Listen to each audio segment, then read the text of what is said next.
এই মহিলা প্রথমবার নিজের ঠেলায় মোমো বিক্রি করছিল, কিন্তু শেষ পর্যন্ত তাকে সব মোমো ডাস্টবিনে ফেলতে হলো। কারণ ছিল ভাষার পার্থক্য। সে পুরো রাত চিৎকার করে বলেছিল, কেউ মোমো কিনে নাও, কিন্তু একজন মানুষও তার কাছে আসেনি। ওপর থেকে আবহাওয়া খুব গরম ছিল, তাই মোমো খুব তাড়াতাড়ি দুর্গন্ধ দিতে শুরু করলো। সে একটা মোমো ভেঙে শুকে দেখল যে সেটা নষ্ট হয়ে গেছে। চোখে জল নিয়ে সে সব মোমো কুড়েদানিতে ফেলে দিল। এই মোমোগুলো তার কঠোর পরিশ্রমের ফল ছিল, কিন্তু সে জানতো যে নষ্ট খাবার কাউকে বেচা যায় না। পরের দিন সে সাহস জোগাড় করে আবার জোরে জোরে ক্রেতাদের ডাকতে শুরু করলো। এবার হঠাৎ করে লোকজন আসতে লাগলো। সবাই তার মোমো খেয়ে মাথা নেড়ে বলল, খুব ভালো। অনেকদিন পর মহিলার মুখে হাসি ফুটল। অল্প কিছুক্ষণের মধ্যেই তার ঠেলাকে ঘিরে ভিড় জমে গেল। কিন্তু তখনই একজন পুলিশ এসে পরিবেশ বদলে দিল। সে ছিল এলাকার পুলিশ, যে নিরাপত্তার দেখাশোনা করত। মহিলা তাড়াহুড়ো করে টেবিল গুছাচ্ছিল, হঠাৎ প্লেট নিচে পড়ে গেল। পুলিশ সহানুভূতি নিয়ে নিচু হয়ে প্লেট তুলে দিল।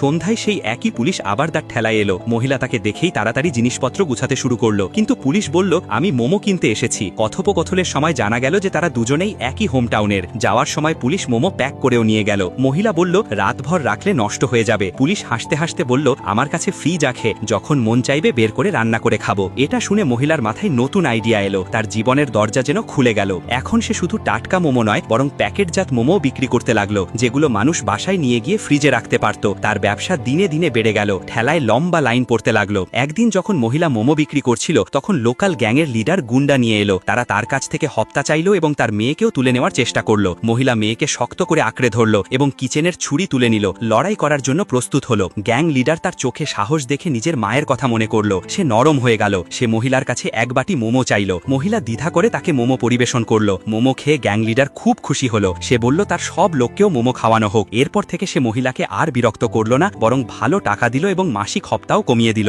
ধীরে ধীরে মহিলার ব্যবসা এত বেড়ে গেল যে সে বাসায় একা মোমো বানানো থেকে ফ্যাক্টরি খোলা পর্যন্ত পৌঁছে গেল। সে শ্রমিক রাখলো এবং শেষ পর্যন্ত তার মোমো বিদেশেও বিক্রি হতে লাগলো।